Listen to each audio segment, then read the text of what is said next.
So the first thing that we want to do is we want to align these damper heads, because you can't, that's not something that's very easy to do later. You could, but it's just much easier to do at this stage. We want to get these damper heads just aligned in a really beautiful, like soldiers, beautiful way.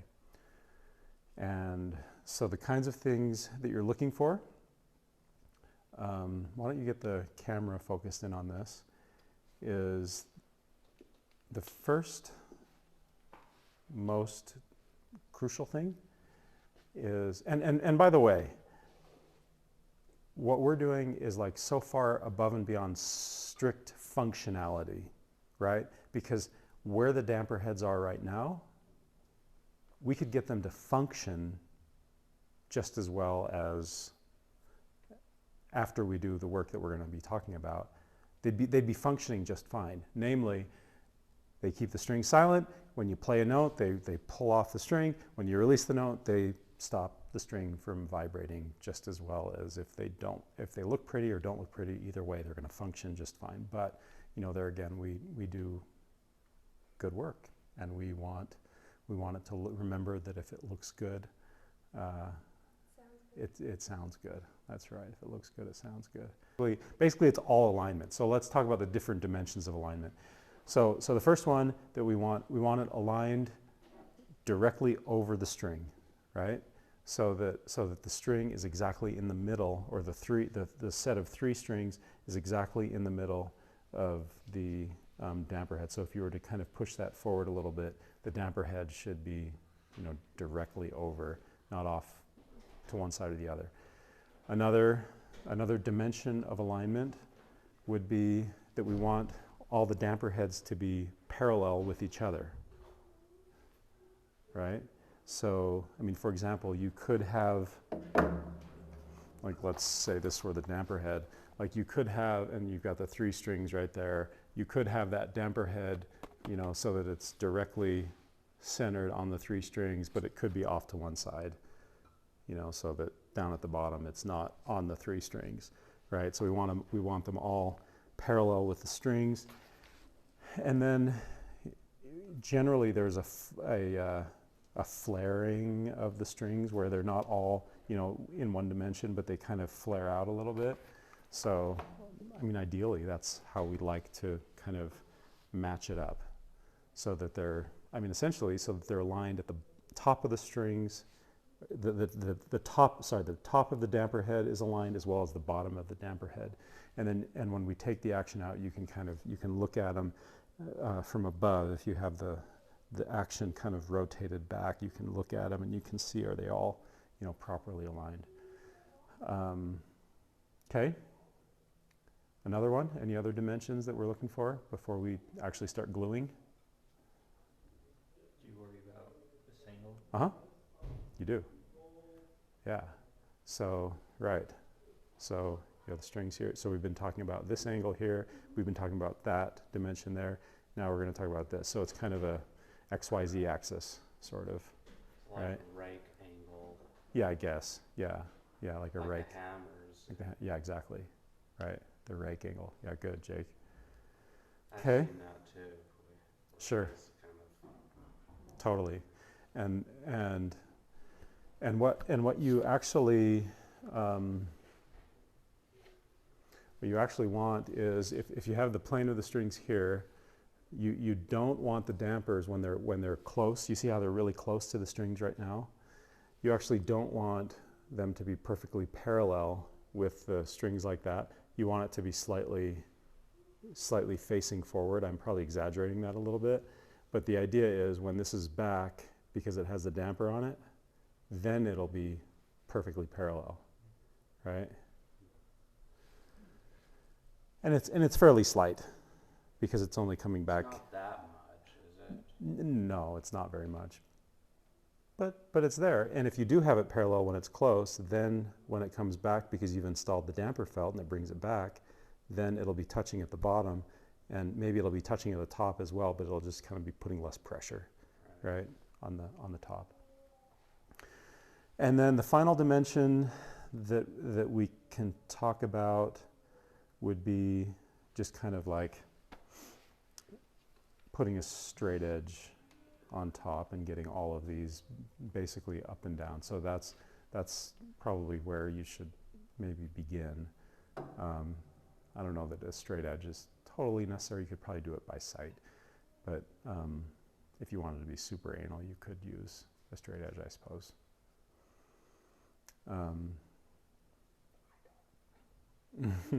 You don't? Good. That's just fine with me. On the base damper heads, it's the top corner of the, so you see where the top corner touches the straight edge of the box. So if there are any that are particularly low or particularly high, then we might want to adjust those. You know, where it's looking right now, it's probably okay.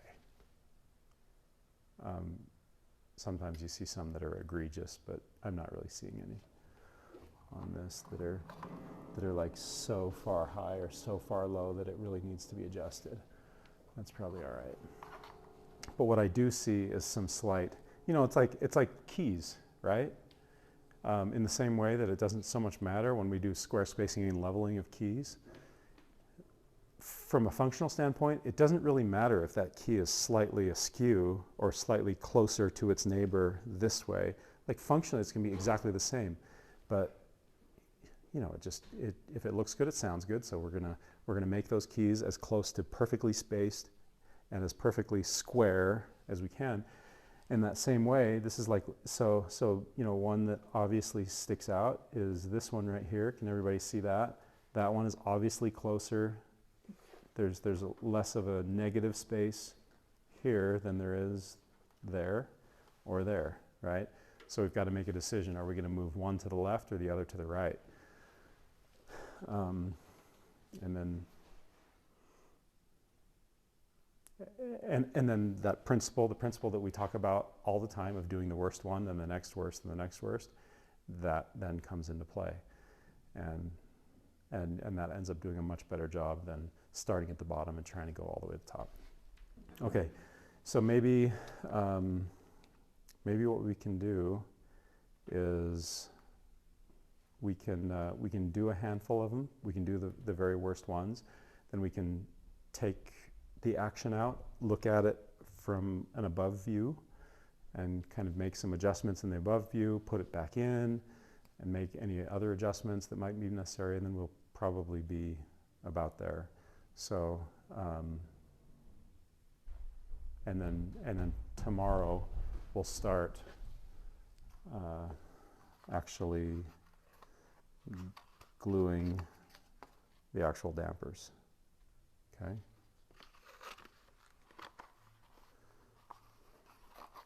Okay.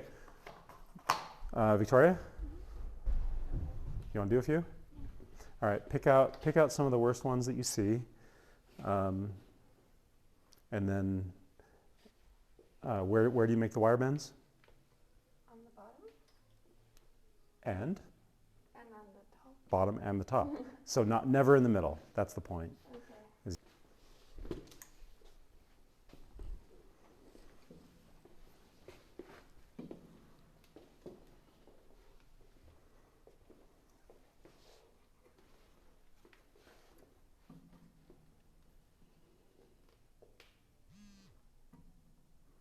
So the bottom bend, right, gives you kind of the global adjustment, and then the top bend changes your the orientation of the head.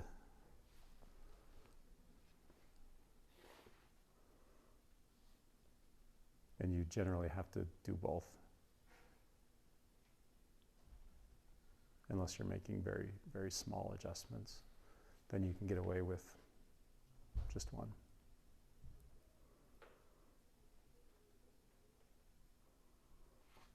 Were these the ones you were talking about? I don't remember. Probably.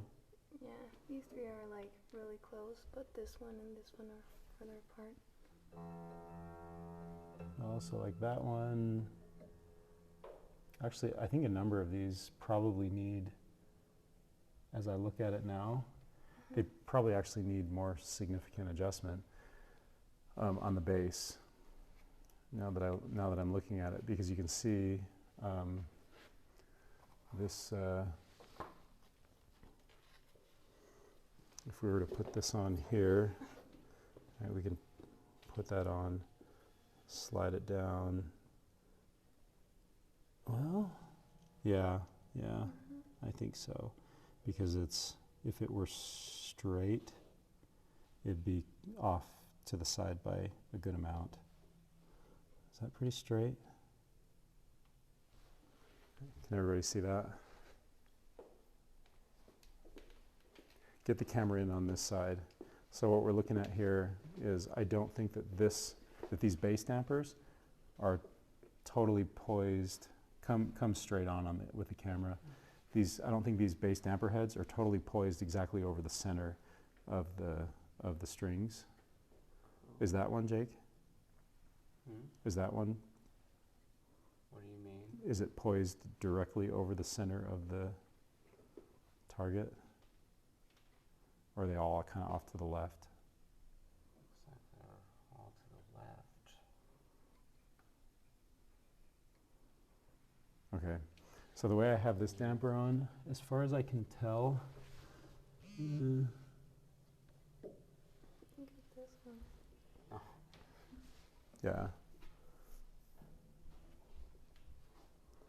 So I think the way I have this damper on is, I think I have it pretty much straight. Like if we turned it to the side, we could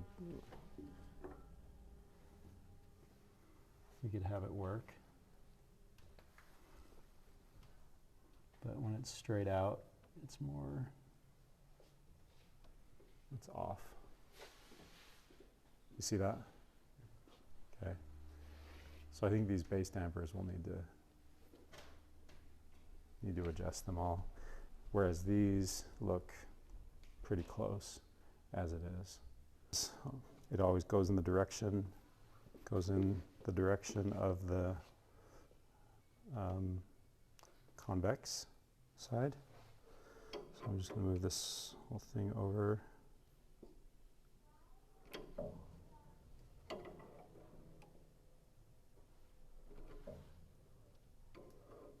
Quite a bit.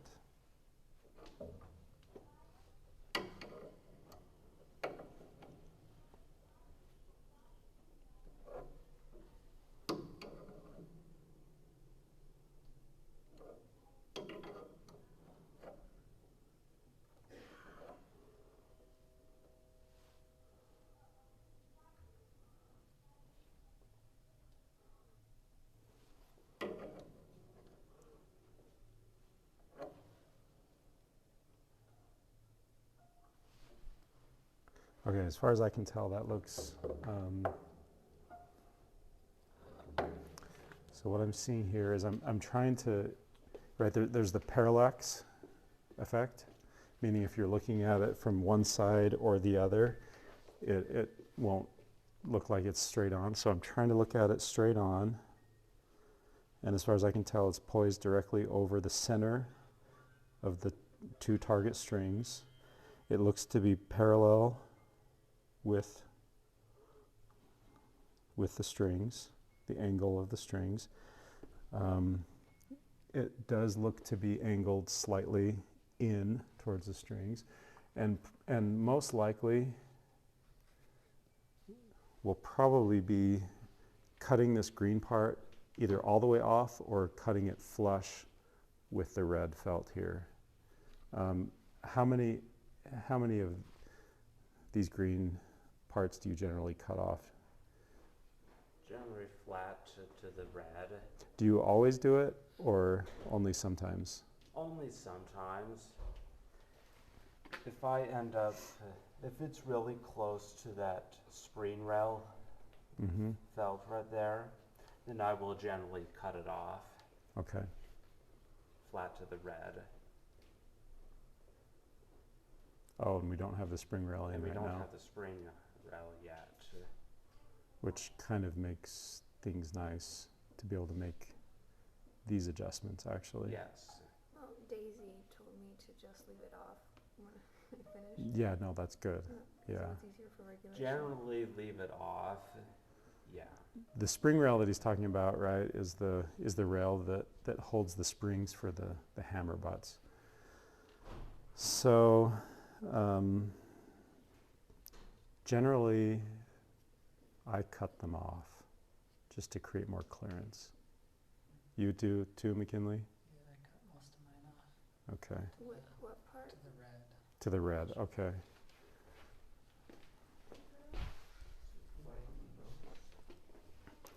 So that green, this green thing, it just, the way that it's so high, it's just taking up too much space.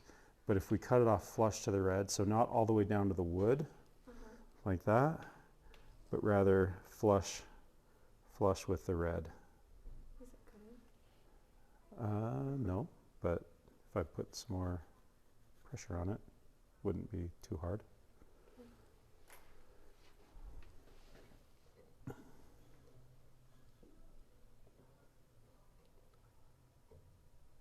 Okay, so now imagining that's been cut, that looks like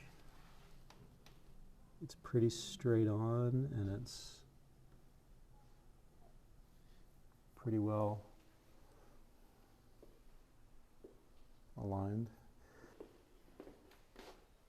If this pulls away, it's going to come in contact with the damper wire of this note. So we're just going to draw a little pencil line right there, and we'll take that off before we glue it in, and we'll cut it out. We'll Carefully cut that portion.